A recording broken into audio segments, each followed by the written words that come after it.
매일 잠언 묵상 버전 3번째 24장 워라벨인가 워라하인가 워라인인가 워라벨인가 워라하인가 워라인인가 27절 말씀 내 바깥일을 다 해놓고 내 밭일을 다 살핀 다음에 내 가정을 세워라.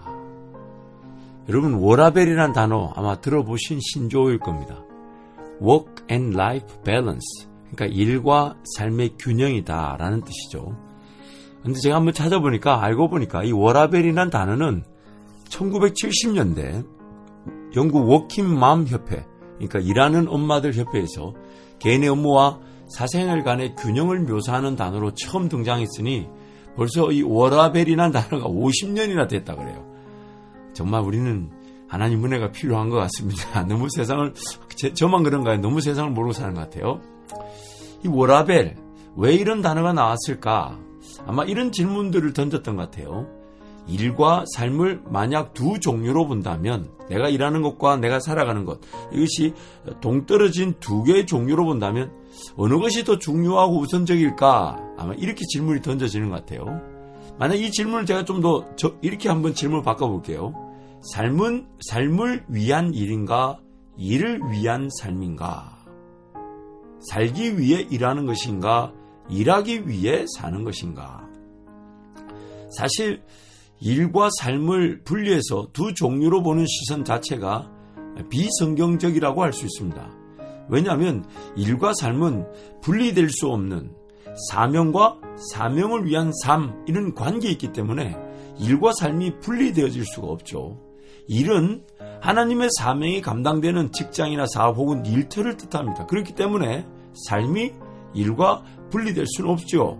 하지만 죄인의 형편으로 인해 사명과 관계없는 일터에서 일을 하게 되는 경우도 있을 수 있고요.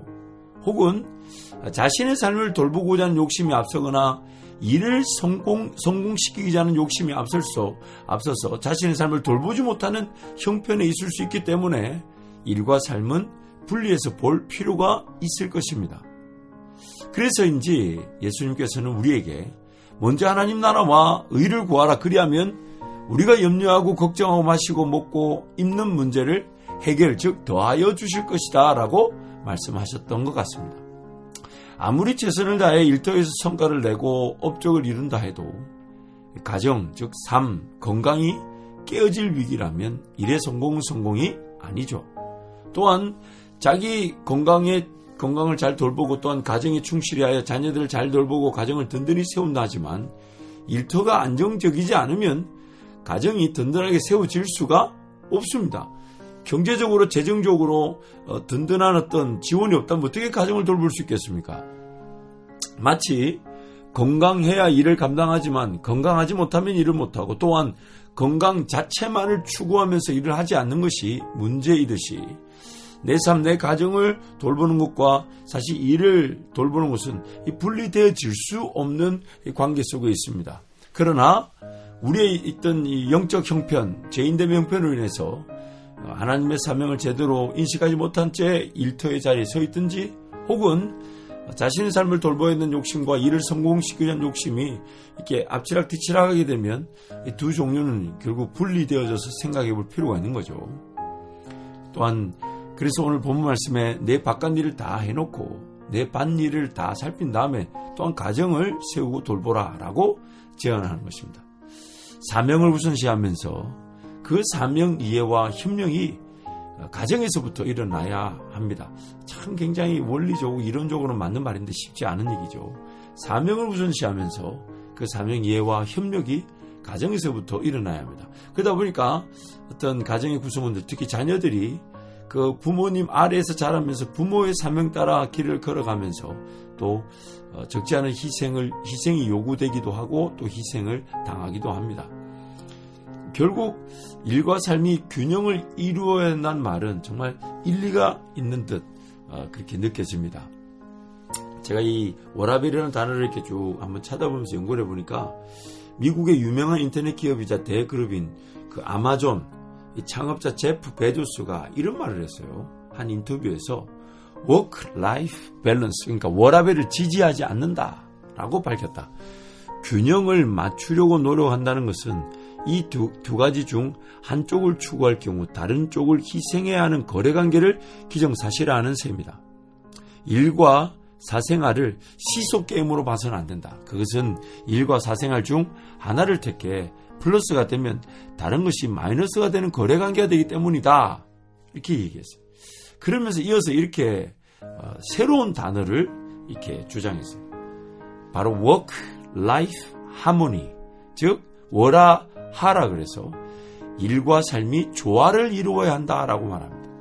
일과 일 외의 사생활은 보다 포괄적이고 거시적인 관계여야 한다. 가정에서 행복한 시간을 보낼 수 있다면 행복한 에너지가 충만한 상태로 출근할 수 있다. 그리고 직장에서 즐겁게 일한 뒤에는 역시 건강한 에너지를 가지고 집에 돌아갈 수 있다. 사회생활 하다 보면 회의가 시작되자마자 회의실 분위기를 바닥으로 만드는 사람이 꼭 있다. 누구도 그런 사람이 되고 싶지는 않을 것이다. 출근하는 것만으로도 주위 사람들에게 활력을 줄 수 있는 인간이 되고 싶다. 최근에는 워라인도 이야기되고 있다. 그러니까 워라벨이 아니라 워라하, work-life harmony, 일과 삶이 조화를 이루어야 한다 라고 말하지만 최근에는 워라인, work-life integration, 즉 일과 삶의 통합, 그러니까 이 일과 삶의 균형을 넘어서서 일과 삶의 조화를 또 넘어서서 일과 삶 자체가 통합되어져야 된다라는 주장도 있다고 합니다.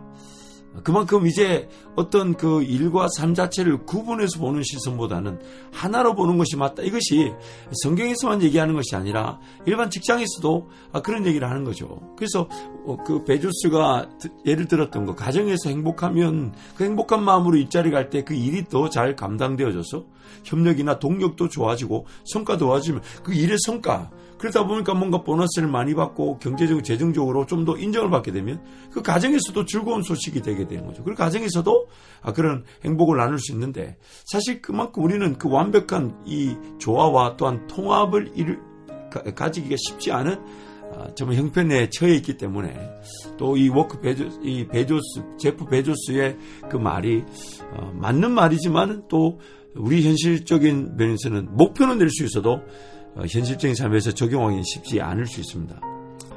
한 통계를 보면 OECD, 경제협력개발기구죠. OECD가 매년 발표하는 더 나은 삶의 지수, Better Life Index, 더 나은 삶의 지수에 따르면 2017년 한국의 워라벨, 그러니까 일과 삶의 균형 지수는 10점 만점에 4.7점. 그 경제협력개발기구 OECD 35개 회원국 가운데 32위에 머물고 있다고 합니다. 1위는 네덜란드로 9.3점이라고 그래요. 결국 이 구성원들의 어떤 일에 대한 올바른 자세, 그리고 또한 가정을 잘 돌볼 수 있고 삶을 잘 돌볼 수 있는 그런 지혜, 또 그런 도움이 지금 절실히 필요한 상황인 것 같습니다. 우리 그리스도인의 삶도 마찬가지죠. 하나님 나라와 영광을 위해 사는 것과 내 삶을 돌보는 것은 통합되어져 있는 것인데, 떨어져 있는 것이 아닌데, 우리의 죄인됨으로 인해서 그 사명이 잘 인식되지 못하거나 또한 하나님의 영광을 위해 살아야 될 그런 필요성이 인식되지 못하는 상태에 있다 보니까 그 일과 삶이 분리되어져 있고, 그러다 보니까 주일 교회생활 혹은 주중 세상살이 이렇게 떨어져 있는, 이렇게 이중적으로 나누어져 있는 그런 이해도 있을 수가 있죠. 그렇다면 일단 그 이해가 틀렸다라고 말하면서 어떤 조화와 통합을 강요하기보다는 일단 그 상황에서 어떻게 하면 좀 더 그 사명과 삶이 좀 더 하나가 될 수 있을까, 균형을 맞출 수 있을까, 그 도와줘서 그 균형이 좀 더 도움을 받게 된다면 이제 그것이 조화를 넘어 또한 통합의 자리에 갈 수 있도록 돕는 그런 도움이 필요할 것입니다.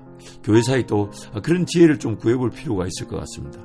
아무튼 오늘 우리는 하나님 나라 영광을 위해 살아가는 하나님의 백성들입니다.